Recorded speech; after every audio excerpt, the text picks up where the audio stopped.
All right, y'all. Good morning. Welcome back to the Sorry Is True podcast. It's your boy ARP. Happy Sunday. We here. We got a bunch to go over today, man. You see Little Durk in the title. More trouble for Little Durk's OTF members. Got a lot of stuff going on around them. I want to look a little bit more into like some of the other guys that we reported on, not just from yesterday, which was Boona, right? Allegedly arrested for shooting a man 17 times after kidnapping them and hog time and dropping them off in the street and all that.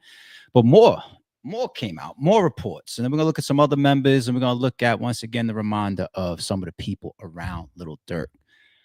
There's gonna be a video that I'll also play about just the pure self-incrimination, and we're gonna continue to follow this stuff and see how it may or may not affect Little Durk, who's got a murder for hire trial coming up, right? After that, you see Rampage Jackson in the thumbnail. Did y'all see what happened with his son? All right, we're gonna go over Rampage's public statement about that, his reaction to seeing the footage for the first time. I'm gonna tell y'all my thoughts on it. We're gonna look at some of what kind of created that energy in his son in the first place. And damn, yeah, it's I'm conflicted because I'm like, yo, this is bad what he did to this guy, but then there's another side of me where it's a little heartbreaking, like fuck, because I think there's a lot of serious things that could come behind this. But we'll talk about it. What else do we got? What else do we got? We got DJ Akademiks being deposed by Rock Nation and Meg the Stallion's lawyers, right? About him, I guess, continuing to report in the media that he believes that Meg is a lie or that Tory never shot her. I want to go over some of that footage to see how those lawyers are really going at her or going at dude and representing her. Is this pretty much them trying to silence media?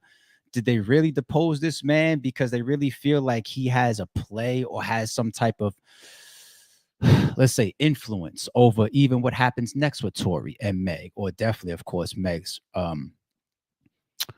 her celebrity appeal, right? Her image, whether people fuck with her or not. DJ Akademiks' platform is serious. It's big, and that's why he gets into a lot of people. A lot of people address him. A lot of people have problems when he criticizes them or goes at them. If he gets on your heels and he continues to go at you and look, when he went to the Kendrick concert, they had to pull him aside and say, yo, we want to talk to you for a second, regardless of how that went. I wonder if that footage is ever going to drop. What else do we got? Pastor Troy. You see Pastor Troy in the thumbnail for the first time. Shout out to Checks and Balances. I seen him addressing his beef, his old beef with Master P. I'm gonna go back into the history of those two guys. We're gonna talk a little bit about what happened here. And I'll give y'all one of my own personal stories about Pastor Troy. Okay. Because if you're paying attention when I told y'all that that is not Gilly in the video, then you know, yes, I was actively in Atlanta, in the clubs. I was on the scene during the times of all of this. So I was around. I got a story or two. What else? What else? What else? What else? What else? We got Memphis Bleek with Cameron and some other small stuff. But let's get to work. Let's start off with OTF, man. What's going on with these guys?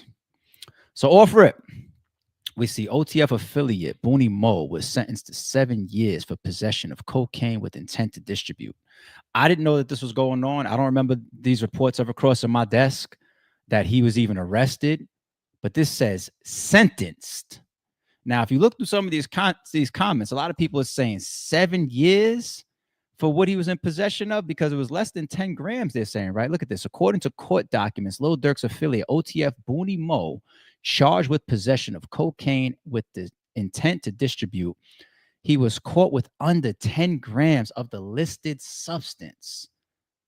So what state was that? Like, that's crazy. See, look at this. 7 for under 10 grams is crazy. Damn, I thought they was having money for real. Those two comments right there is going to give the context of what we want to look at for this guy right here, this situation right here. Booney Mo. If we go into the state where this paperwork is and we pull up that, hey, 7 grams could make you face up to 10 years because they have a certain amount that they feel is like, this isn't personal use, which you're going to get in trouble for anyway, because it's an illegal substance. But yeah, if you have like a little nickel dime bag or just one little rock of cocaine or some shit like that, they're going to say that's personal use and whatever the law is about that, whatever. Smack on the wrist if you're lucky. But there's a certain amount that they're going to say, no. You're trying to make money. You're a distributor. You're out here making sales. And he obviously met that threshold, even though people are looking at the amount and saying, that's not a lot. 7 years? That's why they put some of these mandatories and some of these thresholds in place. One thing that we got to remember, and this is where I'm going to tie it into the second comment. You see, the second comment says, damn, I thought they was having money for real. So let me tie it into the second comment. We always got to remind ourselves.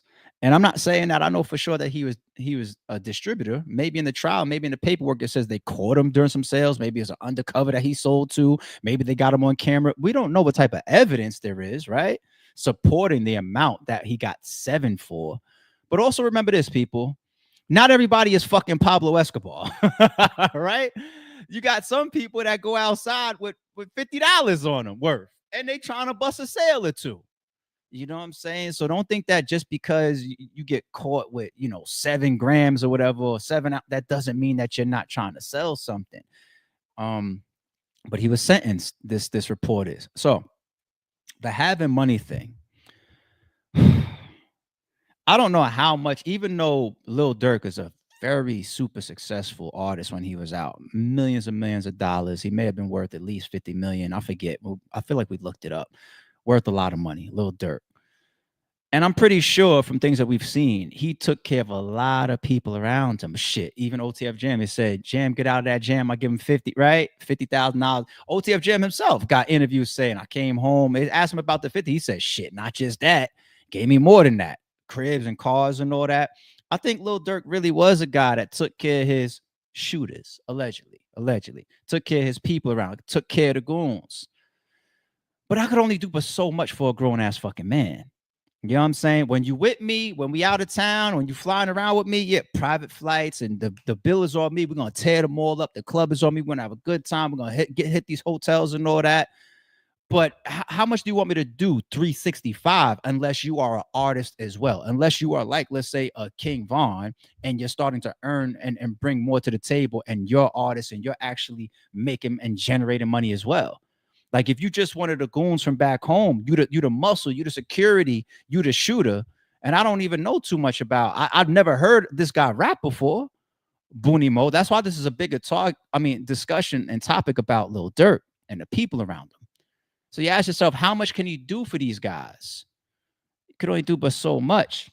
And if he's the fucking money, this guy's now out and about allegedly busting sales to maintain his life. So we see this. Yesterday reported on Boona. They said that he got grabbed up for a home invasion and looking for money and then ended up shooting somebody, right? This is back-to-back days of this type of shit. It looks like the money been dried up. Now, let's go over to Lil Durk, even when he's talking about some of these guys, right?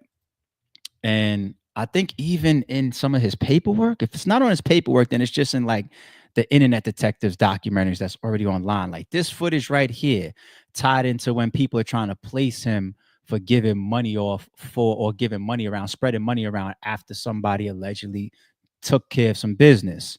I think they were saying that this one, or they were alleging this one was for FBG Cash's murder, right? But look at what Lil Durk is rapping about, speaking about the names that we just said, Boona and Booney Mo. Have your gun for them, you better have your gun for me. Better have your gun for Booney. Better have your gun for C. You don't believe me, you gonna see. You gonna end up by that tree. You know that we did it. You know that we did it. But I got my gun for Boona. They call him Chief. Man, we should have killed him sooner because he a thief. Yeah, you're going for Boona. He mentions Boona in there. He mentions Booney in there. He mentions die by that tree. You go watch it, the news reports. You know, that's where FBG Cash's body lied, I believe, right? Body, and then you still got the Lil Durk music videos where they're stepping on Cash at the end of the video and all pointing down, shooting at the ground. So we should have killed him sooner. But Lil Durk has definitely been rapping and promoting these guys that are catching these type of charges for shootings, charges for coke sales, charges for this, charges for that. He's rapping this shit to us as well. And then it made me look a little bit more. I said, damn, who else is in trouble from OTF? So Booney Mo just popped up on us. We saw the Booney yesterday. And I remember hearing about Bezu as well. Somebody that Lil Durk rapped about a lot as far as how he get active within the team, right? This is what Trenches News reported on. I think this was 1 month ago, related to Bezu. Y'all, I got 2 stories for y'all, man. First story, we talking about, man, THF Bezu was arrested for a controlled substance on the low end, parked in an alley. We got to talk about that. And we talking about OG Tweezy, man, shot and killed in Milwaukee, in his own city, man. Make sure y'all smash that like button so this video get around. If you got Twitter, TikTok, Reddit, Twitch, Facebook Market, Bezu, hook it up. Man, I got bad news, man. Just a few minutes ago, man, somebody hit me up and sent me Bezu mug shot. So I'm like, damn, this is what Bezu been at. I've been saying hook it up for this long, these months, only for my boy to be down bad out there, man. Bezu look like he lost enough weight, man. Look like he going through it. Man, I'm praying for him, though, man. In reality, though, man, I'm praying for him, man. I might joke about Zoo, but, man, Zoo, man, go and get you some help, brother. I know you done been through a lot of shit, fought a lot of cases, won and everything, and then I know that Lil Durk is gone. And when the money gone, the money back, you know, it ain't the same, man, as your resources. Your resources get lesser and lesser, you know. But so allegedly, Bezu is fighting or currently got charges on him for a machine gun that he was picked up for. Now remember, machine gun classifications are sometimes it could just be a handgun with a switch. And what type of lyrics jump into my mind? Moneybagg Yo rapped about Bezu and switches, right? What's the lyrics? OTF is trying to switch something. OTF standing on their business. I let Zoo put on my button. Moneybagg Yo rap this shit. It's like, it's not just the internal self-incrimination. It's the outside niggas that we fuck with too rapping about this shit. That you get arrested allegedly for a fucking machine gun, and Moneybagg Yo is rapping that you put on the buttons for him and shit. Oh my God. Let's go more with the self-snitching since we already here. I think this is a song from OTF Jam. These guys, OTF, man, I give it to y'all. Y'all give it up for real. You gotta give it to them. They about all that shit they rap, right? Smirk is the voice. You heard what he said. Some bullets behind it. We ain't finna tussle. Lil Verdi sitting in that chair with 100 shot on him. Y'all know why we call him the muscle. DD a threat. Ain't got no patience. Wherever he catch you, that's where he gon' shoot it. Booty Mo say he ain't killing no more cause he rich and he paying. Not shorty to do it. Duty be chilling, but really the biggest Apollo with money is on your medulla. He get the loan, a nigga that pay for a hit and he hop in the car with the shooter. Yeah, I'm a shooter. I stay with a glitch. Somebody dying whenever I use it. Only be rapping to kill me a rapper. So phone number house on the put in their music. Nigga, I lose it. Don't give a fuck if you used to be gaining shit to get litty. Only the family, we got enough money and guns to go on to war with the city. Smirk is the voice. You heard what he just named like 5, 6, 7 members of shit that they either do or did. Yo, imagine writing a verse. Be like, yo, Vonnie, he the one that'll kill you. Oh, as far as Didi, yeah, he's the one that shot the last nigga. Who Smirk, he's the voice. He's the one that's gonna send the hits. He's the one that's gonna pay for the hits. Oh, Jam, me? Oh yeah, I done already beat a couple. Oh, as far as Bezu, yeah, you already know it.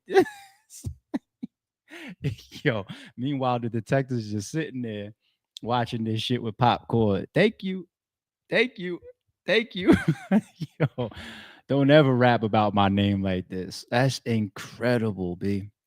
But all jokes aside, OTF absolutely gives it up in my opinion.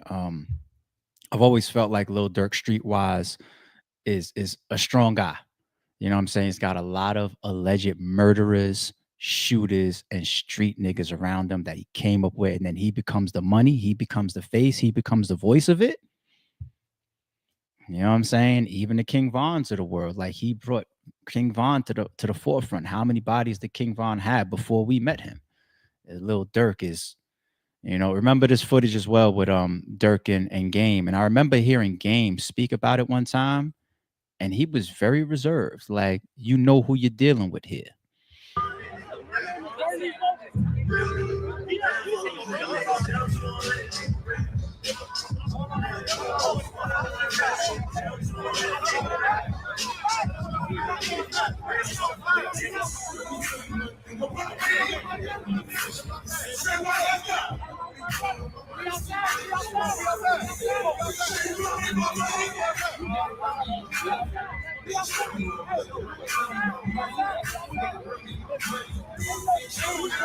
Almost looks like D-Thing and that was in that white hat, to be honest. You see all them Chicago niggas, but they're like, no, we outside. Let's go outside. And every time Durk addressed this shit, he addressed it on Vlad. This was a no dreadlocks Durk, from what I remember. You had Durk addressing it in a way like, oh, nah, it wasn't about none. It's all good. You know, we had disagreement. And Game was always like, nah, I mean, that's the, you know what I'm saying? Durk is one of them guys as far as street presence, and you just got to give it to him. But we see where it got him, so crazy. But OTF got a lot going on. We'll continue to pay attention to it. All right, next up. Did y'all see it? Damn, I'm so conflicted about this one, man. It's some of this shit is heartbreaking to see, but all right, let's pull up the reports and then we'll get into some of the aftermath, because this is bad and this could get way worse. Rampage Jackson's son, Raja, gets banned on Kick after he appears to brutally assault pro wrestler live on stream. Raja Jackson, the son of former UFC light heavyweight champion Rampage Jackson, appeared to brutally assault a professional wrestler at an independent wrestling event in California on Saturday. The disturbing scene was captured live on streaming platform Kick. In the video, Jackson can be seen entering the ring at whatever pro wrestling event this is, hoisting independent wrestler Stuart Smith, aka Skyco Stu, above his head, then slamming him on the mat hard. Jackson then mounts an already seemingly unconscious wrestler and unloads more than 20 unanswered punches to his head, before forcibly being ripped away by a swarm of other wrestlers. Now, before we start getting into some of this footage, actually, let's just go there and then we'll talk after. Hell no. This is the alleged beginning, okay? Them having an issue before the event, these two guys. Yeah. Hey, I think that's Oh, you easy. He's not a fucking worker, bro. Calm down. Yeah, what the fuck was that? You're good. What the fuck was that? You don't sell it? No, he's not a fucking worker, bro. What the fuck was that? Hold on. I don't play that shit, bro. Oh, sorry. No, I will fuck him up, bro. I know you will. No. We're good. I will fuck him up, bro. I don't play that shit. Sorry about that. No, I will fuck him up, bro. I know you will. You!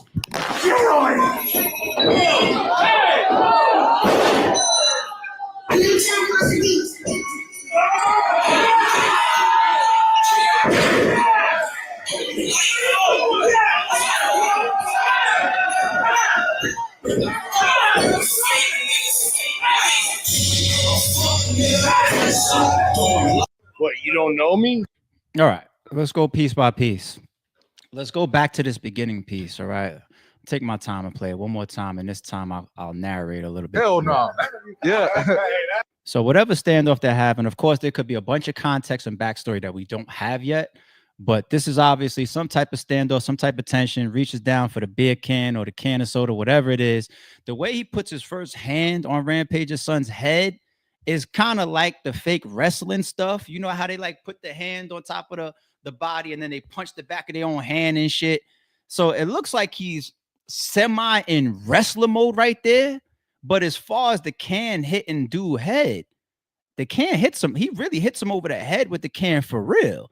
That it don't look like no wrestling impact. You know what I'm saying? It don't look fake as far as the can. Hey, I think that's Oh, you easy. He's not a fucking worker, bro. Calm down. Yeah, So what does somebody mean when they say right there, he's not a fucking worker, meaning that he's not one of us wrestling guys out here, like he's a regular guy. He's not involved in what we do. Why would you do that? And somebody immediately starts to grab his arm there. But this is a pure 100% face off right here. What the fuck was that? You're good. What the fuck was that? That grab right there, that now you could have already started getting stolen and got a dramatic reaction from the can. I guess his son was still processing it. Like, the fuck? And then you put your hands on him like that. Of course, he pushed his hands off him. He did the right thing there. But even now, touching me, like, this is the guy already did 2 things that could have set off a fight. Real talk. You don't sell it? Still, he's not a fucking worker, bro. He gets pulled back. He pushes him away a little bit. What the fuck was that? Hold on. Takes his stuff off. He's saying, what the fuck was that? Like, he's taking it very, very serious right here. And he's showing you that. I don't play that shit, bro. Oh, sorry. No, I will fuck him we're up. good. I know you will. No. We're good. I will fuck him up, bro. I don't play that shit. Sorry about that. Nah. Okay, so when we go back here, and I'm glad it's blurred because some of this stuff you just can't play on YouTube. I'm glad they blurred it out. You ever walk around with something physical pent up in your chest, especially when we're young? Like imagine somebody pushes you in the hallway and gets away with it, whatever. It's like pent up in your chest, and there's literally some times where it could be long term or short term. All right, we talk about that red tunnel here on the chat a lot. I think he was there in that zone ever since the can. He just never was able to release it. And right here, I think this was his full opportunity. Now, whether the slam knocked the guy out or not, either way, everybody waited after like 20 punches, it looks like, because it's a wrestling fucking fight. They're not sure how real it is or not. And then at some point, you wake up and you realize these is real fucking punches this guy's landing on this guy. He's really unconscious down there. Somebody jump in and break this shit up. He blacked out. He blacked out. Now, this is some of his aftermath. I'm gonna stand up for my fucking self because I'm tired of everybody fucking playing with me, bro. I just said it. Pent up. He had it in his chest already. I'm tired of everybody fucking playing. He did not have an opportunity to get that shit out or release all of that built up red tunnel that he had. And when he got into that ring, he lost himself. That's why he rained down some. You know how many times people want to hurt somebody bad, like whether even in a fight. And the moment you really win, or a guy is knocked out, or the moment that you finished it, you get up and you're like, all right, cool, bitch ass nigga. Like next time, him continuing to punch a guy that was asleep like that many times, and they still had to pull him away and all that. He lost it. He was out of his mind at that moment. Real shit. Come on, man. We leaving, man. We're walking away, bro. Let's not take it serious. Let's go. Come on, Roger. Let's go. Let's go, Roger. Let's go. Roger, let's go. Roger, I'm telling you, let's go. You listen to me. Listen to me, Roger. You need to listen to me right now, Roger. Let's go. I don't give a fuck. You guys trying to jump me and shit. Let's go. You ain't gonna do shit to me, bro. Let's go, you can't do shit to me. You can't fuck with me, bro. Let's go. You can't fuck with me. Come on, let's go. Let's go. Today, I'm gonna stand up for my. All right. This is his father's immediate post on Twitter, his public reaction, and then we'll get into some of the footage of his father. All right, let me read this for y'all. What do we got? I want to be clear. Oh, I'm sorry. I want to clear up any misinformation about my son Raja. I've been confirmed that the wrestler Stuart Smith, aka Psycho Stu, is awake and stable. Raja was unexpectedly hit in the side of the head by him moments before the Smith match. Raja was told that he could get his payback in the ring. I thought it was part of the show. It was bad judgment and a work that went wrong. All right, let's stop there for a second. So when he jumps in the ring, the guy does let Raja pick him up. If Raja comes in that ring and it's not part of the show and he doesn't know that he's supposed to get his payback for the can during the wrestling match, then the moment he turns around, right, because he's already in there with his supposed to be opponent, the moment he turns around and sees Raja and then Raja picks him up, he would have moved, he would have stopped, he would have said something, he would have did something. He fully allowed Raja to pick him up. So I do believe that what Rampage is saying right here, just purely on the footage, who's gonna turn around and let somebody that's not supposed to be in your fight just pick you up off the ground? Who's gonna do that? The guy looks like he weighs about 300 fucking pounds. No, it does look like I was part of it, But maybe Roger just went too far. It's just like, now's my moment. Now's my chance. You said I get my payback, right? This is the way I really want to pay you back. All right. So I think Rampage is definitely got the right information there. It was bad judgment and a work that went wrong. Raja is an MMA fighter, not a pro wrestler, and had no business involved in an event like this. Stop right there. That right there, Rampage is to a degree. I think he's taking responsibility, and he thinks his son needs to take responsibility in the rest of this, but he's still also involving the people that made this judgment call with that sentence right there. He's still saying, my son is MMA. He's already riled up from outside for a real situation. Who wanted to put this guy and my son in a wrestling ring to pull off some type of stunt for some type of payback? Bad choices also, because there's going to be multiple people liable here. Who put him in the ring? Was he supposed to be in the ring? Did he sign any paperwork? Is there any insurance and claims? Did he go through all the regular shit to put him in on that spot? Like this ain't no WWF. It could have been some rinky-dink shit for all we know. There's going to be liability, not just on Rampage's son here. Of course, he's going to be the center of it, but that's what Rampage just said in that sentence on the low. All right. I don't condone my son's actions at all. Very good for him to say that, if he's going to say something publicly at all. He suffered a concussion from sparring only days ago and had no business doing anything remotely close to physical contact. Right there. I wonder if that's another thing that Rampage just did for his son. My son, he might have something going on. He just had a concussion. I don't know. Mental evaluation right now. He's screaming, tired people fucking with me. This guy hits him in the head. He's already dealing with a concussion. Then somebody makes a decision. Why don't we put you in the ring to get your get back for the can? This is all bad timing around the board for my son. Mentally, everything. But I see what Rampage did right there. As a father, I'm deeply concerned with his health and the well-being of Mr. Smith. He obviously said his own son's health. Right there. I think he's talking about mental a little bit. He has to be. That's why he's talking about the concussion. But of course, you can't leave out the guy who got rained down on with 25 punches and left unconscious and sent to the fucking hospital with a brutal ass whooping like that. That being said, I'm very upset that any of this happened. But my main concern now is that Mr. Smith will make a speedy recovery. I apologize on his behalf, and to kick for the situation, even the business side of things. Rampage, that's his career now, right? He's a retired fighter. His career now is streaming. So we got a lot of shit going on. Not good. Let's take a look at Rampage when he reacts to seeing the footage for the first time. Oh man, heartbreaking shit as a father, probably.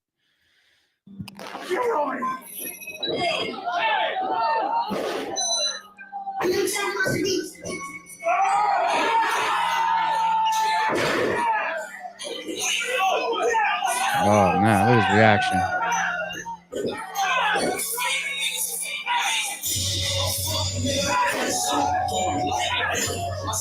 At the end of the day, I'm gonna stand up for myself because I'm tired of everybody playing with me, bro. Roger might go to jail. He might get banned off TikTok too. That's very true.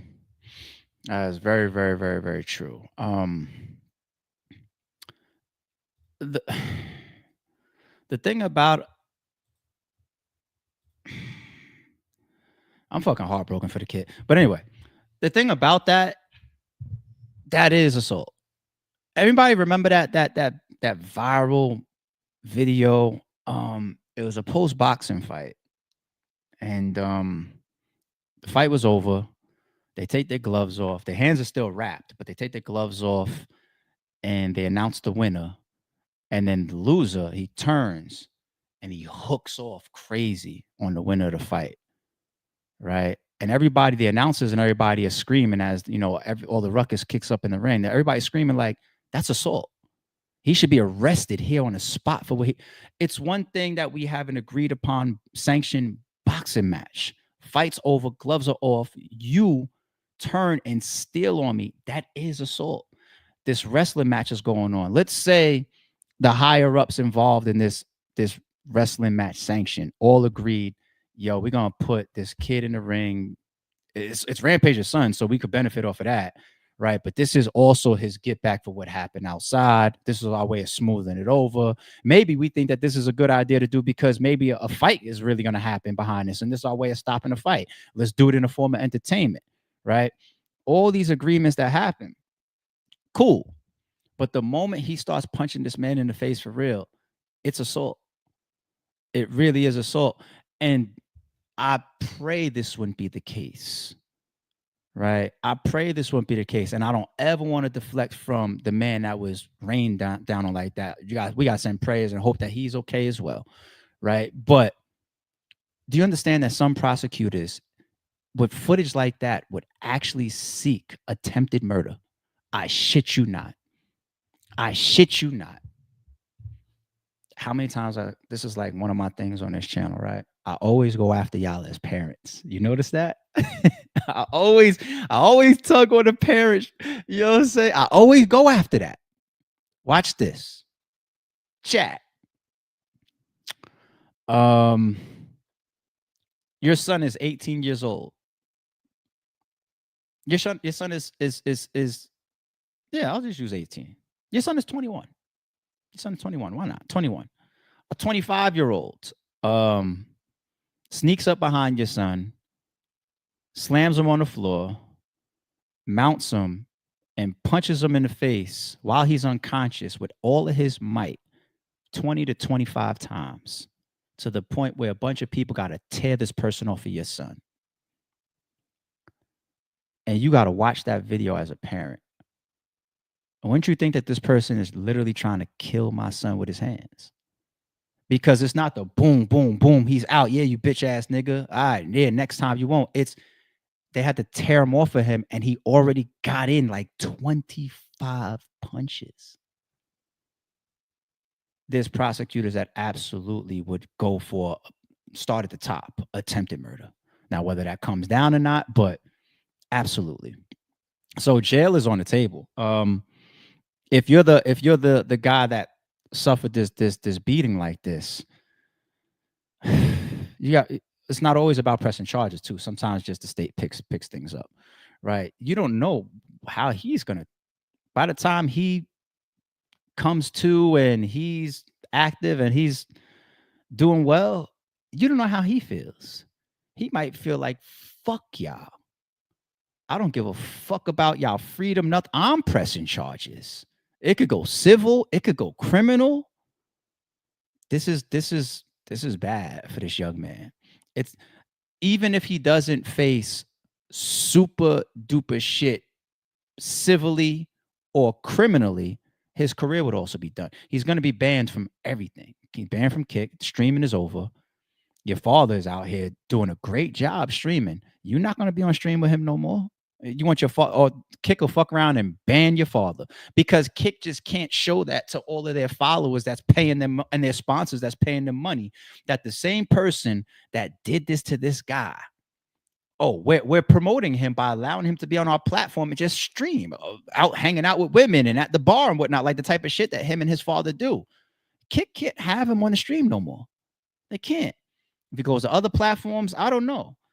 Even being sanctioned for MMA, sanctioned for wrestling, sanctioned for boxing, who's gonna sanction? Who's gonna give him a license?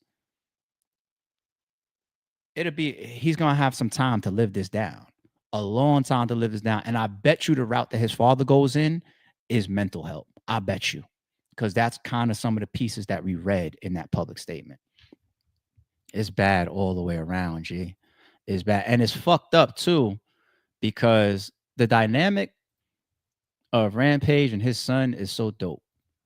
It's funny as shit. He's like one of my favorite streamers that I just don't get an opportunity to watch too much. You know what I'm saying? When I come across Rampage clips, when he falls into my algorithm on my timeline, I always click play. His streams, his whole dynamic with his son too. I don't know if y'all watch it. He be there with his son clowning, you know, his son's mother, the mother of, you know what I'm saying, his ex, like, oh, your wife, or I mean, not your wife, your mother, she nasty, or she did. And the son, like him, they laugh about it, they joke about it. It's it's a funny dynamic and a cool father-son dynamic that they always put together on a stream. And that shit might be done forever. 24 hours I learned. You that smart? Yeah, on now. Oh, you want to paint with me, son? Yeah. I do got a canvas for you. Come give me a hug. I miss you. I ain't seen you. Come give your dad a hug. He walked away. Hey, that's crazy. What's up? I'm glad you came to see me. How old are you? 27. How many times you been in jail? Never been in jail? Never. Bottom G looking like he sucks on vegan glizzies. Man, shut the f up. My son don't suck on no fucking vegan pussy. He suck meat pussy. Ain't the right son. Yeah, You don't film vegan bitches, do you? I would. But you don't suck on vegan pussy, though, do you? He said glizzy. Oh, glizzy pussy. Why you crying like a little bitch? Go potty. Yeah. Go potty. Go potty now. Go potty. Nah, he's talking about penis. Oh, my son don't suck penis no more. You got him. Hold on. No. Don't even. Nah. Hold up. I'm having your back. Nah. You need to stop with all this because shit because you making people have like false allegations about me and shit, nigga. You know it ain't right what you're doing. You know it ain't fair. All I did was say you're a motherfucking vegan, which is halfway true. The only reason why it's not true because you eat honey, nigga. So technically, I'm fucking right. And now you got motherfuckers thinking all this crazy shit about me and my sex life, which ain't nobody business but me and your mom. I mean, me and the bitches I fuck with. So I can draw. You see what I'm saying? Damn, man. Damn. Hope that man heals up, doesn't have any permanent damage. Fuck. I'm taking this shit personal on a low. Like this shit is like tugging a personal chord, like a little bit. Damn. He made such a big mistake. He lost it. And it's a mistake that might cost him or affect the rest of his life, one way or another. Fuck. Damn. But best wishes to the wrestler that he did that to. Fuck. All right, let's move on. So DJ Akademiks was interrogated in a deposition from Meg Thee Stallion's lawyers and Rock Nation, huh? Yo, DJ Akademiks is always gonna end up in some shit. If you got a big platform, that's what comes with it. Personally hold and keep to yourself, right? I've said this anywhere I've ever been and asked. Right, you say it basically anywhere and anywhere you've ever been, and as loudly. And you can see from her mannerisms and her voice and her tone, she's on it. She probably hates him alongside Megan. She is on him. She hates him. She wants his, but he's staying calm as shit. Okay, Ak. Publicly as you can, correct? Yeah, if I'm speaking my personal opinion, yeah, of course. Nigga. Okay, and just so that I'm clear, you were not present on June 12th, 2020 when Miss Pete was shot, right? No, I wasn't. You weren't at the party, correct? No. You weren't in the car, right? You weren't on the street, correct? No. You weren't a witness at all whatsoever, right? I was not. So you couldn't actually say that you knew that Tory did not shoot Miss Pete because you weren't present, right? Yeah, I'm not unequivocally saying that it didn't happen. What I'm saying is, I'm sorry. Hold on. Start again because there was something I didn't hear clearly. Go ahead. I wouldn't say, 100%. This is the fact. I'm telling you my personal opinion and my belief. That chick is a liar, and I don't believe liars. So, her story. Again, I accept the verdict. I accept all of this stuff. I don't accept a liar. I think she's a liar. She was a liar then. She's a liar now. She's going to be a liar tomorrow. And yeah, that's it. Do you believe she perjured herself on the stand at the criminal trial? Is that what I wouldn't know. That would be something the prosecutors would have to answer. But good answer. We've rarely seen. Just personally hold and keep to yourself, right? She tried to catch him a couple times. Is this a different clip? Let me check this one out and see if there's anything different here. Hold on. We got another one that we see popping up. Okay. And after she testified to all of that, at the end of the day, the jury determined that there was sufficient evidence to convict Mr. Lanes, right? Yeah, that's exactly what. Which is to say that the jury believed her, right? Yeah, well. Objection as to form. I would imagine they believed her. I don't know if did we do a polling of all these jurors? I mean, they voted overall. Hold on, Mr. Allen. I think you and I already discussed that the jury came to their decision unanimously, right? Yeah, but the decision that they came to was that Tory is guilty, not that they believe Meg Thee Stallion and everything she said on the stand. Like, was there a verdict on that? We don't know. I'm just saying I don't believe that chick at all. Yes, it's called a guilty verdict for him having shot her. That is the verdict that they came to, right? But that's not necessarily mean they agreed with everything of her testimony. There was times she didn't remember things. It doesn't mean they agreed with everything she said. They agree with what the prosecutor alleges, but that's not necessarily means that a guilty verdict doesn't mean. I've seen many imperfect witnesses who get things wrong, maybe not be forthcoming on the stand, and they still get the favorable verdict. The verdict got nothing to do with Meg. The chick's a liar. Like, that's point blank period. I don't know, the chick's a liar. You believe that the verdict had nothing to do with the victim's testimony that she was shot by Tory Lanez. Ma'am. Ma'am, you're cleverly but not cleverly trying to let's go say something I'm not saying, so I'll state it on the record unequivocally. The jury believes that Tory shot Meg.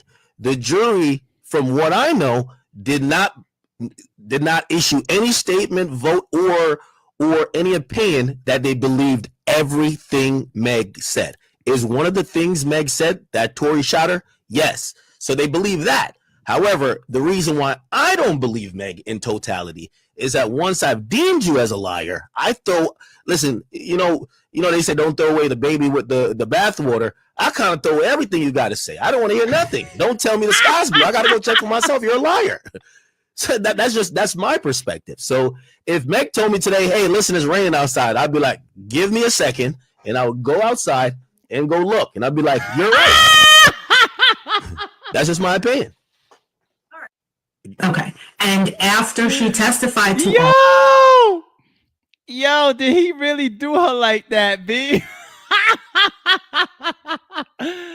Yo, the thing too is you're not the target. You're just being deposed. Nothing can really, unless you somehow incriminate yourself or say something that could be used against you, nothing can become of a situation like this, which Akademiks is in. So he feels that much more free. He damn near sounds like he's just regular streaming and podcasting. I throw out the baby, the bathwater, the whole bathroom, the sink, everything, the shower curtain. He's being an asshole to her. And sometimes people feel like, yo, you got me here on some bull. Like the Lil Wayne one is classic. The Kanye one is classic. That nigga put a mask on and said, what? He said, you're not allowed to see my face. But everybody's got their fucking agenda. And in this particular case, I can't even tell if the motive of this, representative, Rock Nation representative, or this lawyer for Meg, I can't really tell of her main motive being there unless we see the whole thing, is to catch Ak in something, go after him as a platform that obviously is a detriment to Rock Nation and Meg Thee Stallion, they might believe. Are we going after him? Are we trying to clean up Meg's name because this media guy continues to hate Meg and it hurts her image, right? Could hurt her fan base and her appeal, right? Or is this about Tory getting out? You know what I'm saying? And even if Tory wins certain things, Meg could be in trouble. Think about certain overturn. Well, then again, I don't know about legally, because if the jury convicts and then he wins something on an appeal, that doesn't mean that Meg will get in trouble for that. No. But civilly, I don't know. You never know if he could go after her civilly for something if he one day is able to prove his innocence somehow, right? I don't know. Civilly, you could sue for everything. We see what's happening in 2025, right? So why the fuck win Tory? But back to the point, I can't tell of those three from this little bit of footage if what's her main goal here. But either way, I'm so glad that as a streamer, he stood up for freedom of speech by saying my opinion. I didn't get out here and say it's a fact that Tory Lanez did not shoot Meg. I'm saying I don't trust her. I don't believe her. I watched her lie a million times. I'm throwing the whole bathtub and the sink and the baby out and all that. And I think this chick is a liar. And you're talking to a woman like that. That chick is a liar. I love it. I love it. I love it. And we streamers and podcasters should not be bullied for our opinions. You know, being reckless with your opinions is one thing, but the moment you give somebody something that could be tangible, I'm not going to say fully credible, but you can give somebody something tangible, then to a degree, we have the position to be responsible with an opinion. It's one thing if I come on camera and I just make something up. ARP's family's Guyanese, there's the camera in the back. He's Illuminati. His father did this. His mother did that. He's did that or whatever. Just make shit up. That's irresponsible. You know what I'm saying? That's the defamation side of the house, right? But if I got a tattoo right here on my throat that is of a fucking the devil, or it says 666 across my throat right here, right? And you come out now I could have got that because I hit the lottery. And those are the 3 numbers I played, right? I don't know. I'm just making up some stupid shit. But you get online and say he must worship your opinion, and you don't take my excuses or my lies, especially if you caught me in lies before. You're welcome to that. You should be welcome to that. There's something tangible there. I've already given you something, especially if I've already lied about something. You got me in lies. It's just like, no. I have reasons to not want to believe you, not just the situation at hand, but because I've seen you lie. And I didn't hear not once this person try to challenge or ask them, well, what did she lie about? I'm pretty sure Akademiks would have loved to get into that. Well, she lied about this. She lied about that. She lied with, in the interview after that. If Tory ever fucked her with Gail, that she admitted herself that she lied, you know, in the interview on live. Like, she admitted it, right? Like, is your client not a liar? Let's talk. Since you hate on me for my opinions, you want to do facts so much, right? No, I wasn't on the street. No, I wasn't there. No, I wasn't in the car. No, I wasn't in the party. You're right. So I am developing an opinion. You must love facts. Cool. Let me ask you a fact. Did Meg herself on live admit that she lied about her and Tory Lanez sexual relationship? Yes or no? And let her say, next question.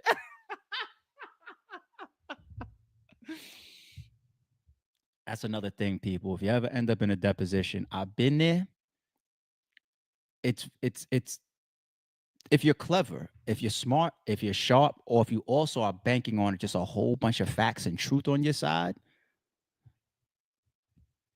I don't want to say that it's fun because nobody wants to be in these legal situations, but there is a fun element to it. Like, I'm not a lawyer, but I'm sharp. And I've been in depositions with lawyers that I pissed off. I watched them turn red. I watched them get upset. I watched them have to spin. Sometimes I catch them and I show them where they tried to lead. When I say lead, it's just like, all right, so you say you bought the bottle at 5 o'clock, right? No. You said that. I said this. Oh, what?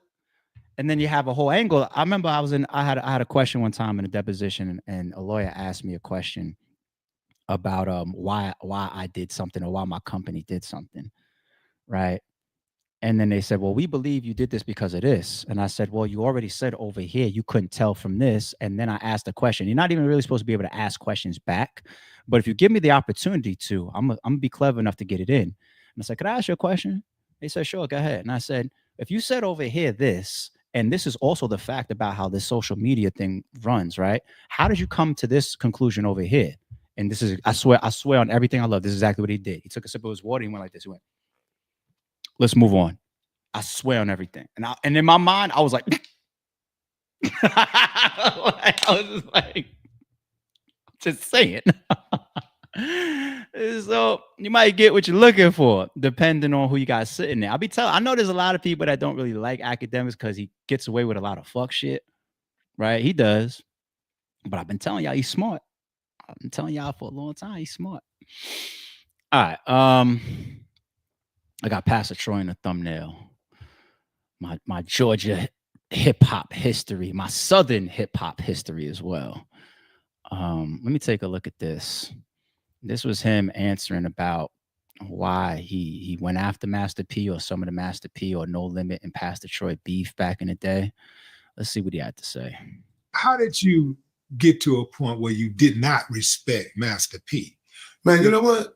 I always respected P, but I wasn't gonna not goddamn come at you because I respect you. Man, the first concert I went to was his in Augusta, Georgia.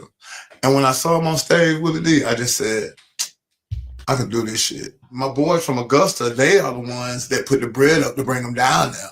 Of course, he made all the promises to them about what he was going to do and coming back to see them and all that stuff. And that's really where that shit came from. The boys in Augusta who had put their bread up to bring him down.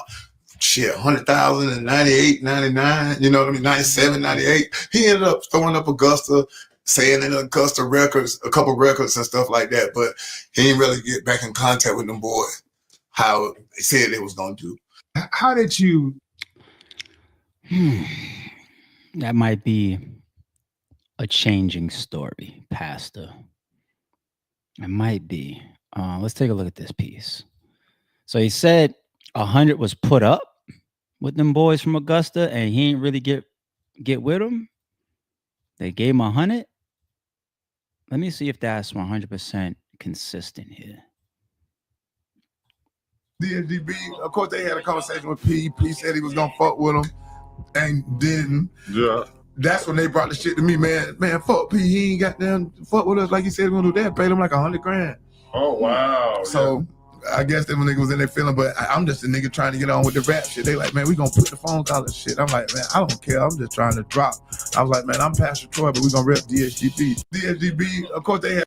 So him saying the money thing there is aligned with the last one, but he almost makes it sound that towards the end of that, like he ain't really invested in that situation. I'm just trying to get on. The moment I hear somebody say that, that's almost like a how to rob 50 Cent type of mode. A little bit. You know what I'm saying?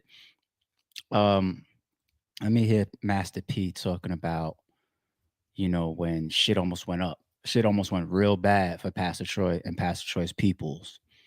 Let's check this out. Greg Street called me for the radio and said, blah, blah, blah, want to sit down and talk to you and wave the white flag. I said, I don't know nothing about that. I don't know the man like you. I just say, he said, what can we do about it? I said, just walk on the other side of the street, you see.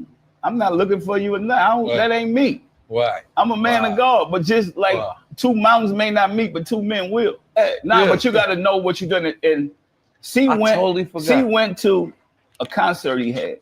Oh, I already know what it's going on. And it went bad. I think C probably got the wrong dude. The dude he thought was him. You know what I'm saying? Wow. So, but he was on GOAT. And I said, C, it could have got real. Right. And all the other dudes around from Hot Boy to whoever, I said, it was like, what's up with this dude? I said, man, that dude a rapper. Right. Let him be a rapper. I never beefed on records. I never rapped. But you about understood nobody. what he was doing, yeah, right? I understood what he was doing. Greg Street called me for the radio. And see. Let me hear Pastor Troy talk about that situation now. Pastor Troy reveals when he was beefing with Master P, C Murder pulled up on him 100 deep. We get to that venue that night, man. We know the security at the door. I got my dog, Lil Pete, with me, man. Lil Pete got a pistol with him. Get to the door, security pat us down. We know this dude. He like our neighbor. He like, oh, no, man, we can't have the guns in here, man. We can't do that tonight. All right, cool.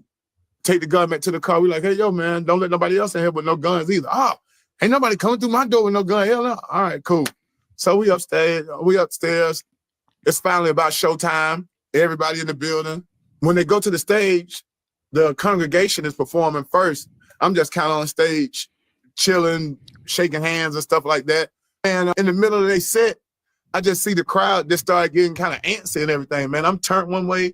Man, when I turn back around, No Limit got the whole stage surrounded. I'm like, all I'm thinking about is really, man, they got their hands in their... Pastor Troy reveals when he was beefing with... Yeah, we heard that story multiple times over the years. And it always was spoken about like yeah, you realize the shit that you was in real fast as far as No Limit and dealing with them. And if C Murder walks up there 100 deep, C Murder obviously has a reputation already. Now, who remembers these times? I remember these times. I was there. I was in Atlanta during these times when No More Playing GA actually dropped when it came out.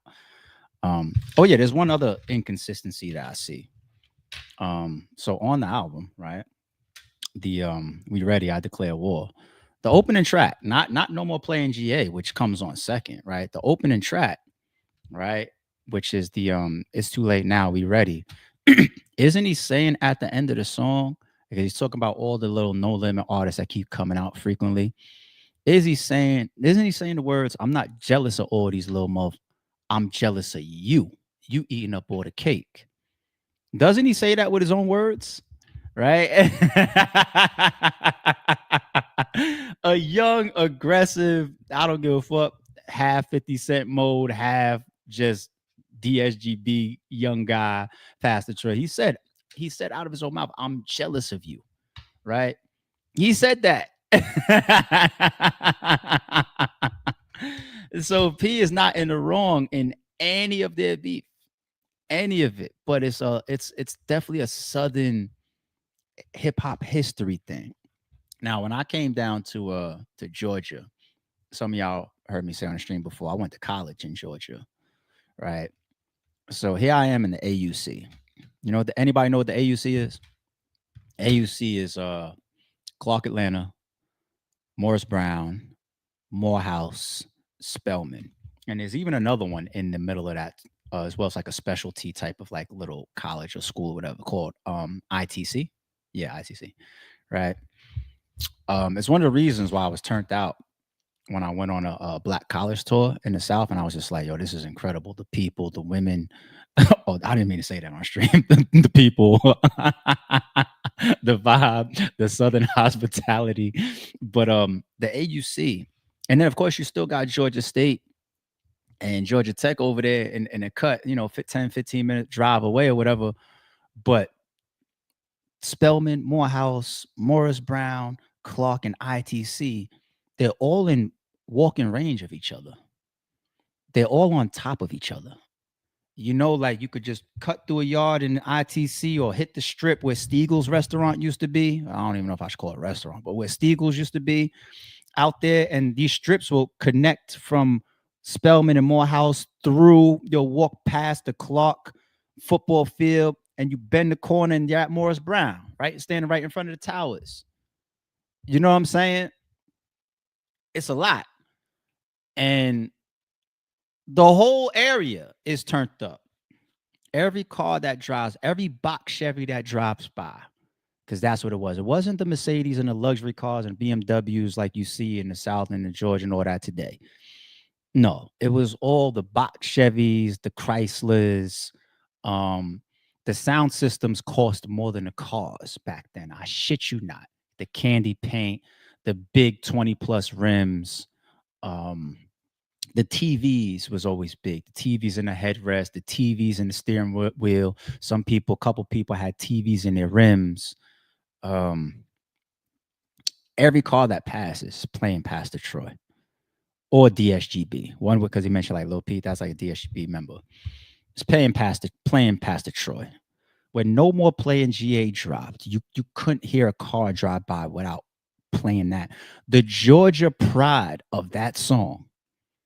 He turned the whole state up and made the whole state say, we are with Pastor Troy. And if you went to the clubs, if you was in the streets, if you was in school, he ran it. It felt like he ran the shit, okay? Now, here I am, a New Yorker in the South, having a good old time.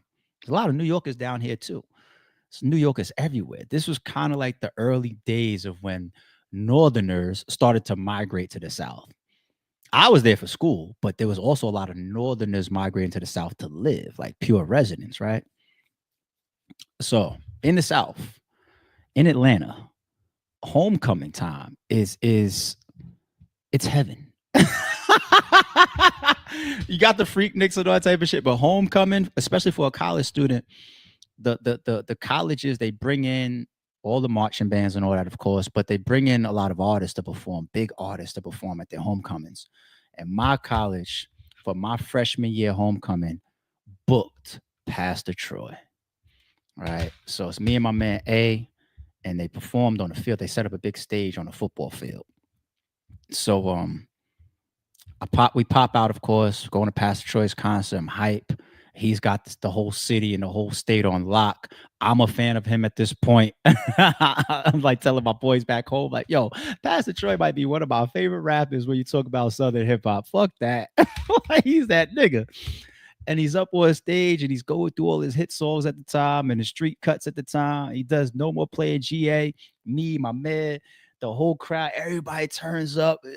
The whole fucking field just looked like it was mega. It was you would have thought Beyonce was out.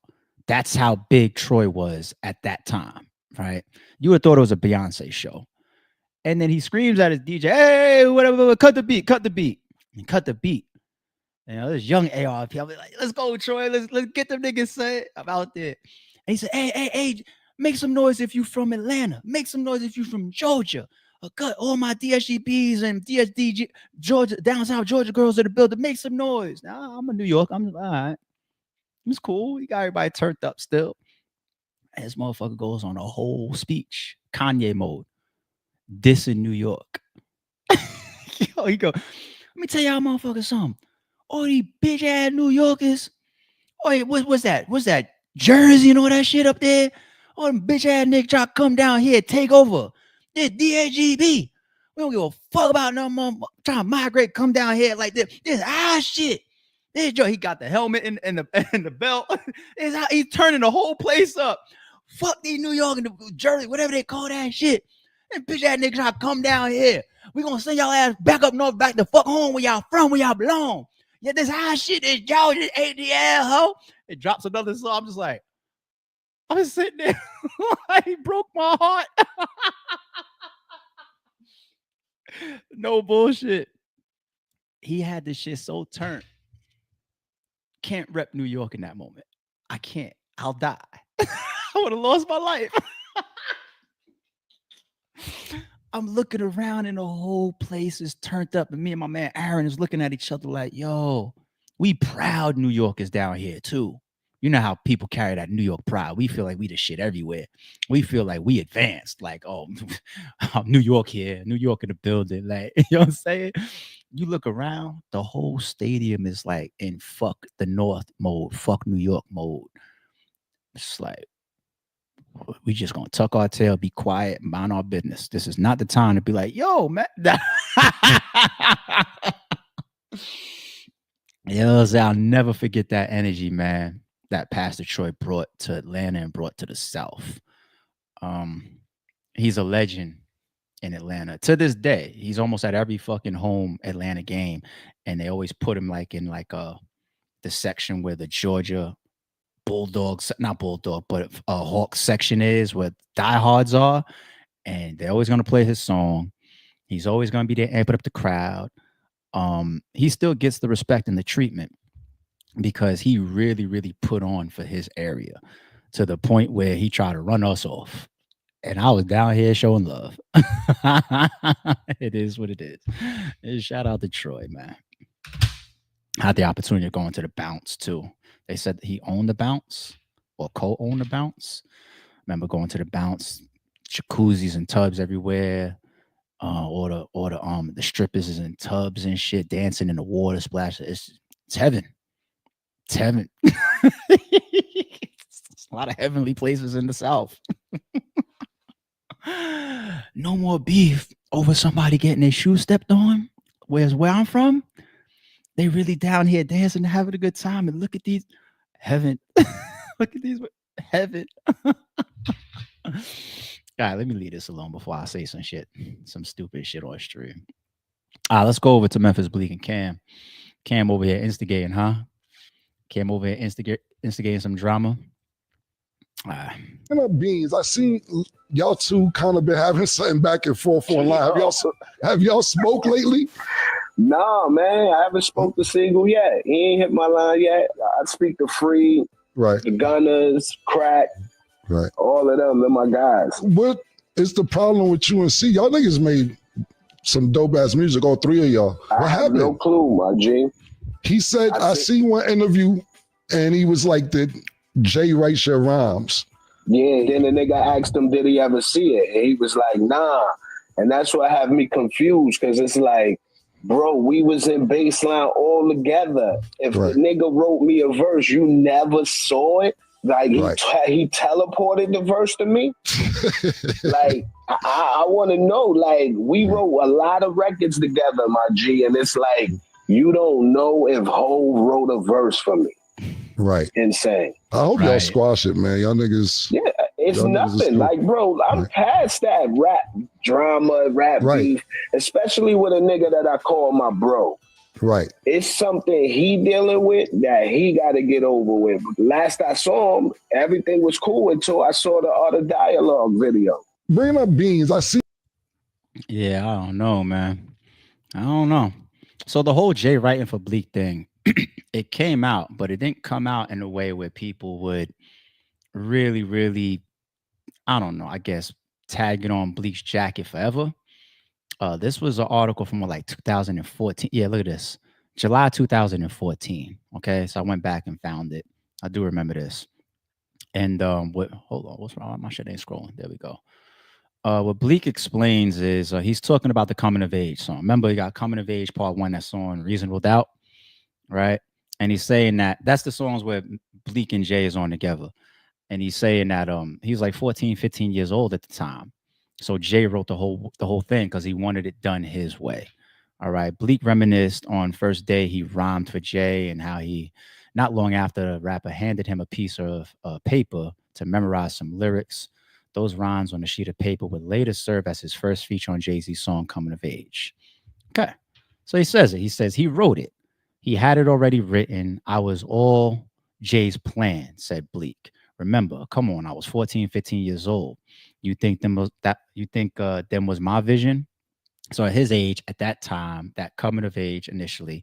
And I think like if you incorporate battle rap, that's how people look at 2-on-2s, right? It's just like somebody might write a majority of it, might write more than the other, might write bars for the other person to rap, you know, and then the Coming of Age Part 2 is classic. And if I found out that Jay wrote the whole thing, I would be okay with that. You know?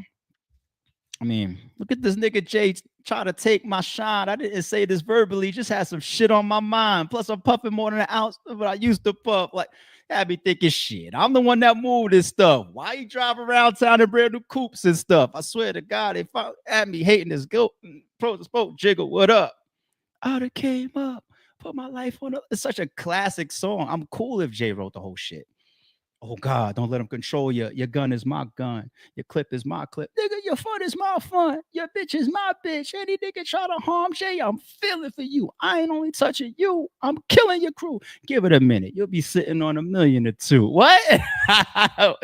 You hear me? You hear me? Classic shit. 2-on-2, same thing. You know what I mean? Beans, man. Beans, he likes burning them bridges, man. I don't know what's up with Beans. I hope he still does that album, though. That's supposed to have AI to correct his voice. I hope he still does that. But shout out to Beans. You know, I don't know. I thought this was funny, people. Yo, Polk County Sheriff wears a $50,000 gold chain seized from suspect in illegal drug trafficking bus. I got their drip. We got their guns. We got their dope. Look at him holding the chain, the big cupid. Hold on. I got the drip. I got the body. We got their guns. We got their dope. Troy Walker is the person that sold the drugs to our. Yo, look, he got the bracelet on too. But look how big that chain look on him, son. Yo, he got the bracelet. Oh. You want to know why this is really funny to me, y'all? Because in our community, the way we come up, we die for our chains. And God forbid some nigga down the street get away with my chain. Or what? Go, here you go. Go get your chain. Go get it.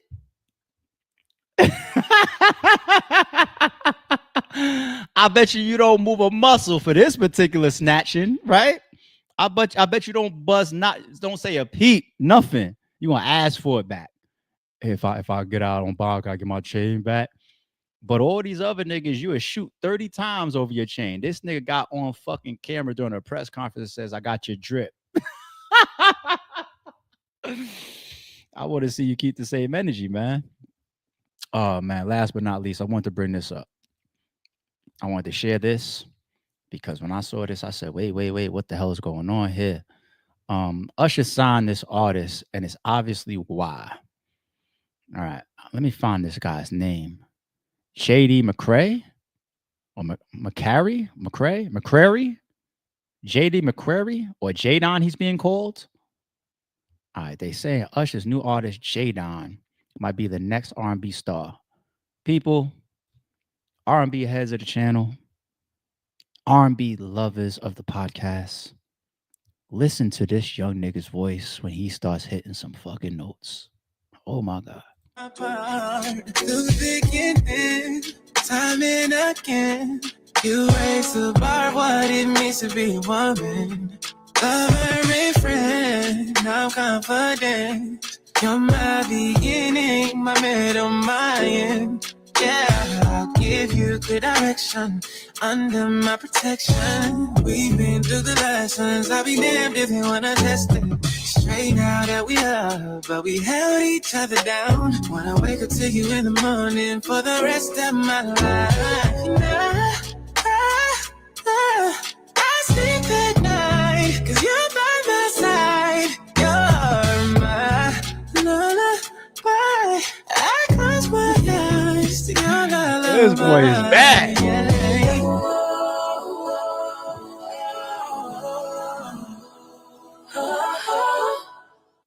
That boy is back. You got a fan. That's all it takes. That's the beautiful thing about social media, man. Whoever put this click up, Akademiks put it up. You just sold me a record. You just got me to click a stream or two. Just that fast. I'm a fan of this guy. Did y'all hear them fucking notes? That is born in your talent, right? That's DNA. That's genetics. The Mariah Careys of the world, the Beyonce, those voices, even R. Kelly. R. Kelly could, in jail, bust out a harmonizing freestyle that sounds better than 99% of people that still are out there on the scene singing today. The vocal ability. One more again. This guy is crazy. Again, time and again, you raise the bar, what it means to be a woman. Lover and friend, I'm confident. You're my beginning, my middle, my end. Yeah, I'll give you good direction under my protection. We've been through the lessons. I'll be damned if you wanna test it. Straight now that we love, but we held each other down. Wanna wake up to you in the morning for the rest of my life. I sleep at night, 'cause you're by my side. You're my lullaby. I close my eyes. A hit. That is a hit.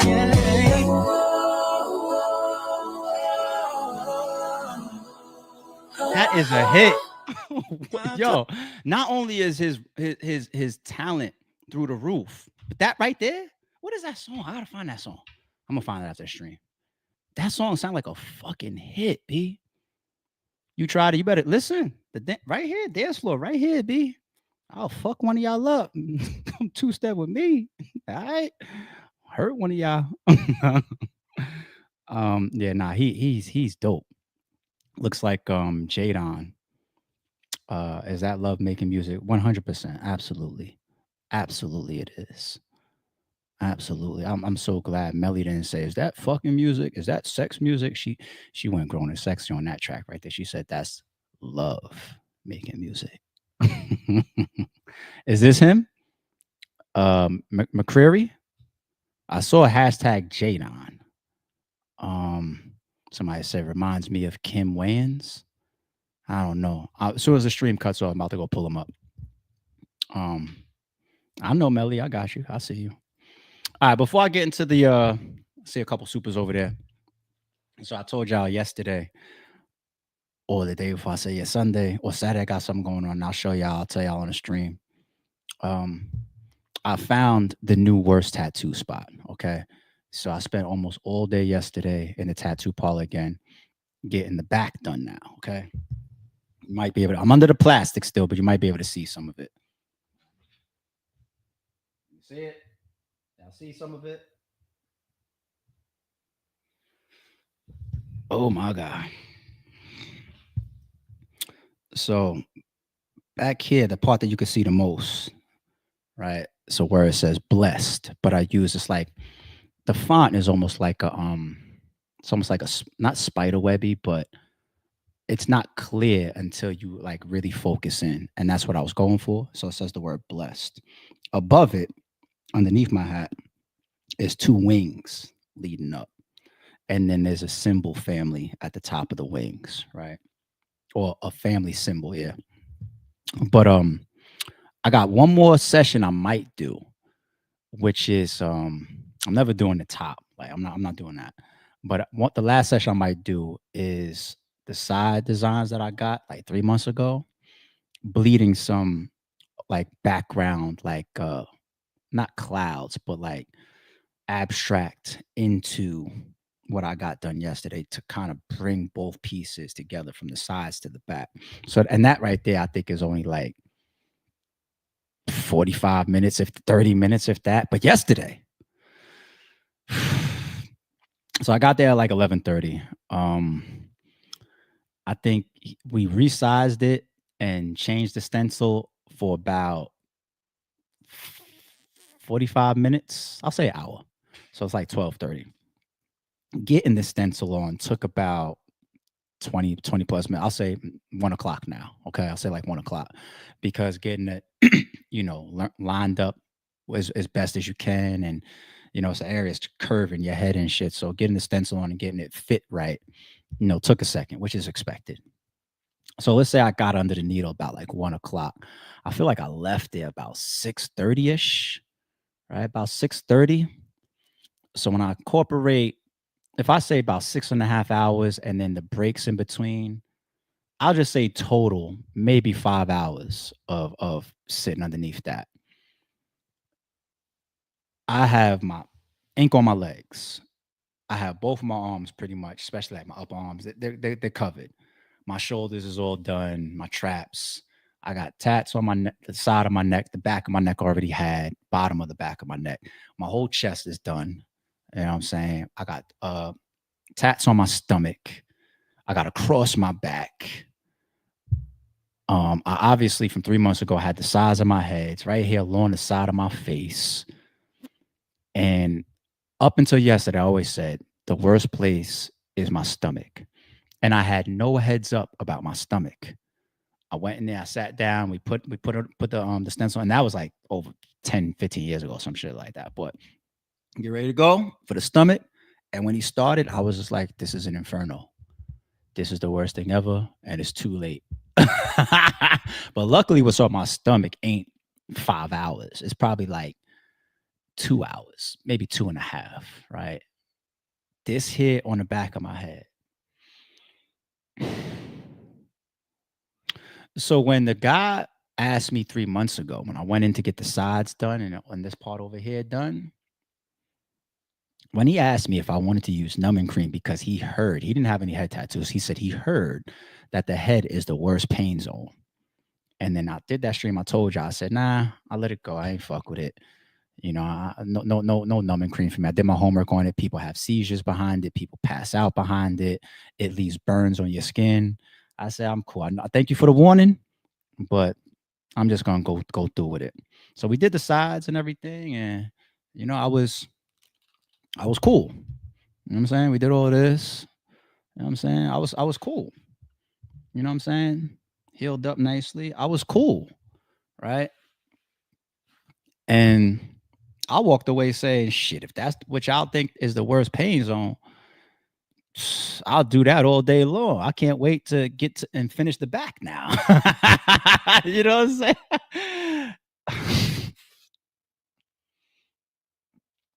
As much as I have all this fucking ink on me, yesterday, is the first time ever I almost considered tapping out. I have a pretty good pain tolerance with tattoos, right? And I got some work on me that's 3 hours, 4 hours, 5 hours, 6 hours, whole day. Like I got a lot of long, big piece type of work. Yesterday is the first time I said, I don't know if I'm gonna have to tell this man we got to break this into a second session. Like I never, ever, ever, ever, ever, ever thought a tattoo could get like that. Whatever your worst tattoo is, what I felt yesterday, you got to times it by like 2, at least 2.5. Whatever you think. The elbows, everybody knows the elbows is bad. Stomach is bad. Around the armpit is bad. In here where it's tender is bad. The wrist, some people don't like the wrist. I heard ankles is bad. I heard feet is bad. I can't tell you about that. There's a certain spots. The sternum I didn't like. Across my spinal cord when they did that shit. I didn't like that too much. You know, but there's a bunch of places I could damn near fall asleep. My shins was like, that's it. Most of my arms, that's it. My shoulder, whatever. You know, it's all good. But boy, yesterday, it made me make noises. Like there was other people getting tatted around me. And like they was joking when I would like take breaks, they was joking with me like, damn, bro, every time I look over at you, you make me feel like my shit is light. Cause they hear I'm grunting and shit. I never had to make noises before. I never almost considered tapping out before. And I never even asked for breaks before. This was the first tattoo where I literally got to certain points. So I was just like, hold on. I need a break. Give me 5 minutes. Give me 5 minutes. Let me sit up. Let me stretch. Let me like, yo.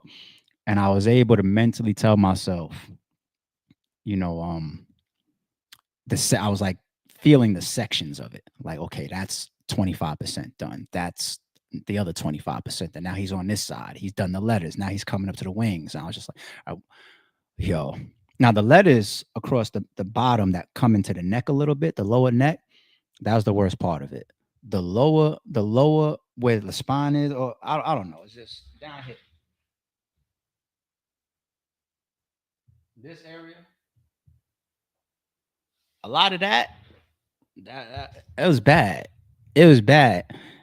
And then when we got up to the wings, I would say it's like 30% of the area in the back of the head where it's like, okay, that's fine. Please, I hope it stays like that. The other 70%, especially in the middle, it gets bad, B. It gets fucking bad. And he asked me at one point, he was like, you want to do it? Before he started the wings, when he just finished the letters, he just realizing how bad it was. He was just like, yo, do you want to do a second session? And I was just like, fuck. All right, how much time do you think the wings and the symbol is? He's like, the symbol is quick.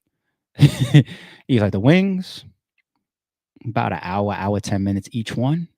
And I was just like, I can't leave here knowing I've already booked this. I've already scheduled. I'm going to have to go through the healing again. He and our schedules got to line up enough where it's going to be another month out for that.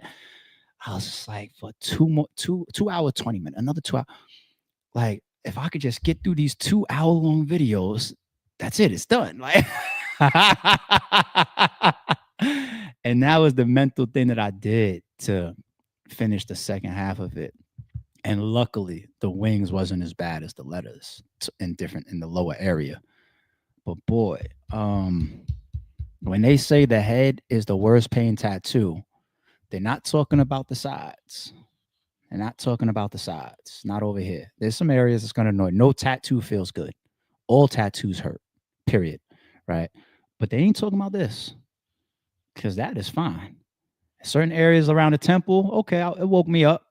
Areas closer up here make you blink a little bit. Yeah, that woke me up. This wasn't bad. That's not bad. You know, you probably, I was scared of it. Like, oh, that might be something when you get over here. Ain't shit. You know what I'm saying? When they say head tattoos is one of the worst pain zones, they're talking about back here. And maybe they're talking about the top. I can't tell you about the top. I can't speak to that. But, oh my God.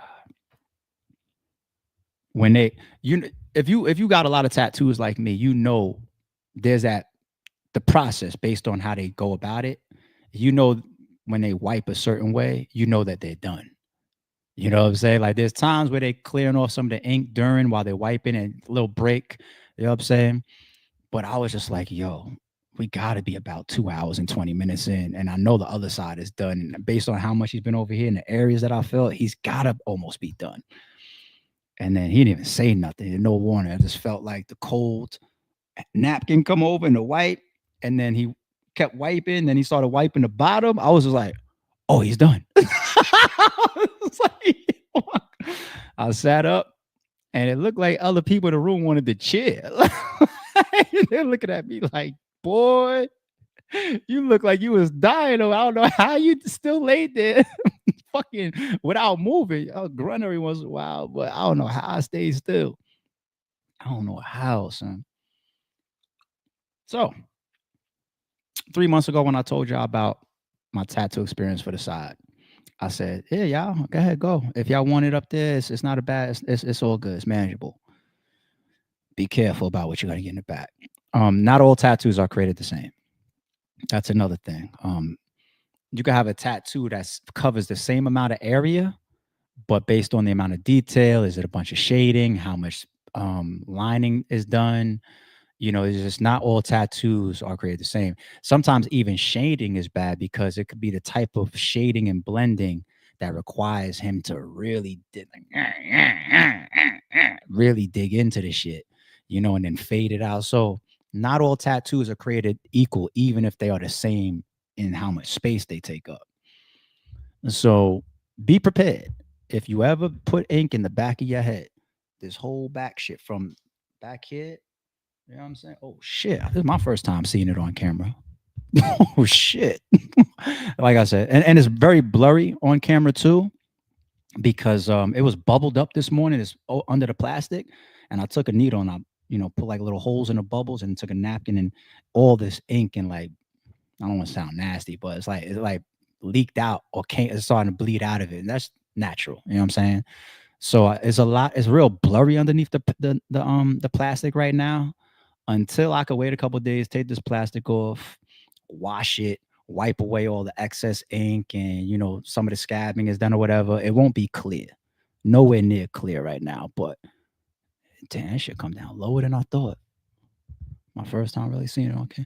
Yeah, all the way down here, all the way from here, all the way up to basically your hat, all the way across to the other side. If you ever gonna touch that area, y'all, it's the worst. It's the worst, man. It's the worst. It's bad. Top, bad too. Above that, bad too, but not as bad. There y'all go.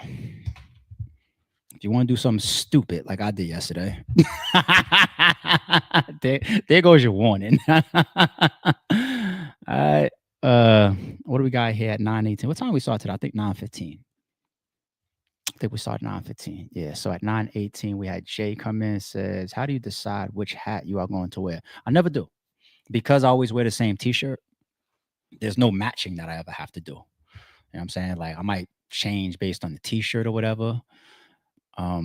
Jay, because I love you so much, I'll give you what some people would be like, why is he podcasting about this? When I really get more and more into streaming, it gets that much more personal. I might be here when Uber Eats shows up and eat with y'all, eat lunch with y'all. You know what I'm saying? Y'all build this podcast at this level, I'll do that. But anyway, one reason why I stay with a black t-shirt all the time is because I feel like I don't disrupt the background too much. I'd be trying to learn, and I looked at some videos studying as I was putting my shit together about like just production and the layout. You know, like if I wear a white shirt, it clashes with the Nas Bear Brick a little bit, right?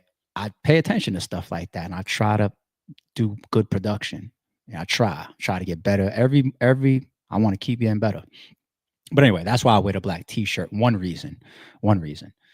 The hat, because I don't have to match anything.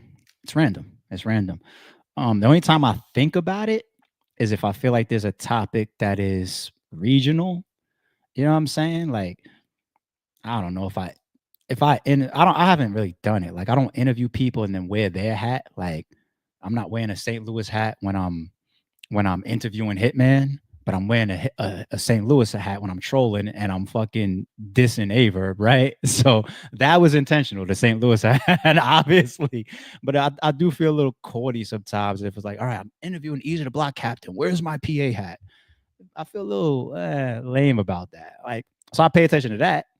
Like, I'm bringing up Danny Myers. I don't want to wear a LA hat. Now I'm going to get my New York hat. Like, that's the only time it's intentional. Other than that, it's pretty random. It's pretty random. So appreciate you, love. 923. Jay says quarter brick, half a brick, whole brick. Hey, quarter pound, half a pound. All right, so hundreds of pills. So we're talking about the OTF shit at that time, not just Booney Mo, who they said just was sentenced for 7 years for under 10 grams, I think it was. But also the snitching, the self snitching. When we played that OTF Jam clip when he went through all the members and talk about this person, the shooter, this person to do this, Durk is it. It's like, y'all got it. Y'all got it. Capo says brick by brick, member for 6 months. 6 months is a long time, man. Appreciate you, Capo. Appreciate you, G. That came in at 947. Member Lil Monster says ARP was definitely in the building. Yeah, you could tell that we was probably on a Pastor Troy topic by then, I'm gonna assume. But the way I talk about certain shit, you could tell, like, oh no, he was on the scene. He was there. He was around, you know. Jerome Johnson, our member, says, salute ARP, another dope pod. Thank you, homie. I appreciate that. I appreciate that. Y'all don't know, as I'm moving around and shit, I'm in pain. If I bend my head a certain way, it hurts a little bit. Yeah, job to do though. Nah, it's not bad. Everybody knows the moment that needle gets taken off your skin, you're good. You're good. Like right now ain't shit. I'm just joking. I'm just ready for this shit to be healed so I could not have to think about fucking up the bed pillows and shit like now, because when I woke up and saw that shit this morning, like, oh, like a lot of ink and shit. He must have been the fuck. All that shit coming out of it and everything. You know, you got to think not just about the pillows and your bed. It's ink. It's permanent. Shit, if I sit on the couch right now, I got to be careful. You know, I don't fuck nothing up around the house. Anyway. Jay says, don't touch your face. Me? What time was that? 10:34? Is that the my skin is kind of sensitive too. Like I definitely could break out from dirty shit. But I think when I did this, is that what you're talking about, Jay? I'm sorry. I apologize. All right, let me come to the chat a little bit since it's Sunday. He only answers the members. No, we ain't doing that. Leave me alone. I just got a little bit more time today. Yesterday, I had to get up out of here and make my appointment. That boxer you're talking about is the one that killed Max Kellerman's brother. He killed Max's brother too? Oh, shit. I didn't know that. Isn't it wild when motherfuckers get in trouble for shit and then the punishment ain't crazy and then they come out and they do some more shit and they be like, we already knew he was a fucking animal. That, you know what I'm saying? Damn. He playing that song, Everybody Vibe, and liking it, and all MSM doing is complaining and criticizing, just hating every lady. Did hear like this song, but MSM know better. MSM, you ain't like that song we just played? I know I could get away with playing shit like that because the demographic on this channel. It starts around like a lot of our viewership starts around like 19 and it goes all the way up through like mid 50s mostly. You know what I'm saying? A big pocket of it is like 35 through like 45 or something, I think. So there's a lot of R&B heads in here. I know I could get away with R&B on this podcast. It ain't just me. It ain't just me. I'm such an R&B head. We just don't really get news the way we do in the hip hop world about the R&B world. Like I don't expect to pull up tomorrow and Usher, you know, just shot up somebody's car or some shit. But in hip hop, every day. Wear that SDL hat. Shout out to Lou.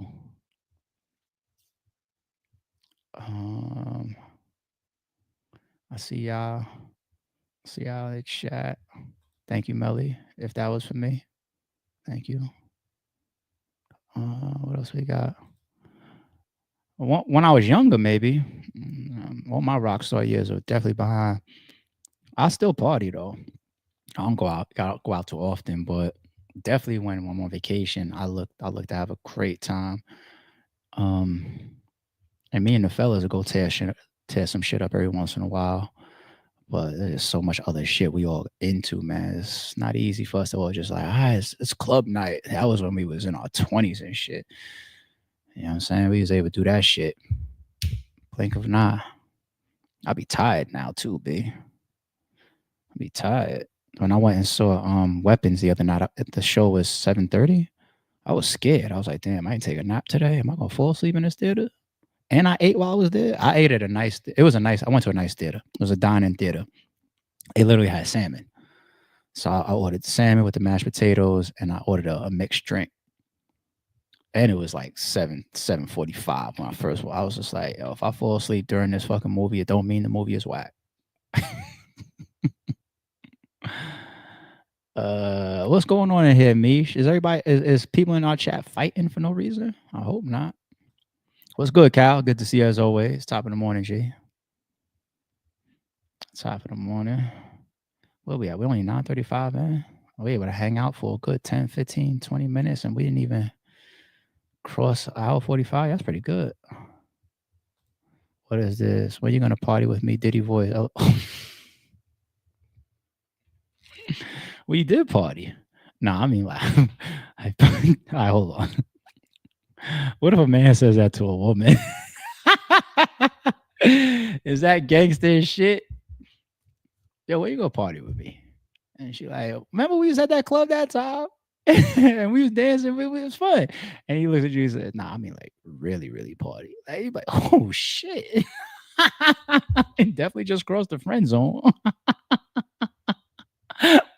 Nigga Diddy told a grown ass man. I mean like party, nigga. Like what else is there other than a regular party, dog? Oh shit. Damn. What happened with this one, Don B? Hell yeah, he was scared. In fact, we're already a laid back guy. It's like this damn near sound like R. Okay. I think I got all the supers too. No tattoo polish for the back of your head, y'all, anytime soon. I'm gonna go find that guy Jadon for the next couple minutes and play him while I'm putting the chapters into this video. Get some of these clips together. Then I'm gonna hit the gym and I'm gonna be in the house all day. I'm tired. I feel beat up from yesterday. It's like it really is exhausting to have to sit there in pain and clenching your body and all that for 5 hours. That's why last night I feel like I slept like a baby, but I'm still tired from it. So I don't even know if I could do a good gym workout today. Matter of fact, I gotta stay away from the gym anyway. Can't sweat now that I think about it. Can't sweat this shit up. So no gym for me today. But that's it, man. Happy Sunday, people. Enjoy y'all day. Stay safe, stay productive. And I will catch y'all here 6 a.m. tomorrow morning. We out. Don't confuse silence with work ethic. I'm a boss making decisions, my first fetish. The verse cherished is perfect, that's a reverse blemish. I dropped it, connected the block, learn Tetris. This is the Sorry It's True podcast. Welcome to the house of. And shout out to the members. I think still got a gun.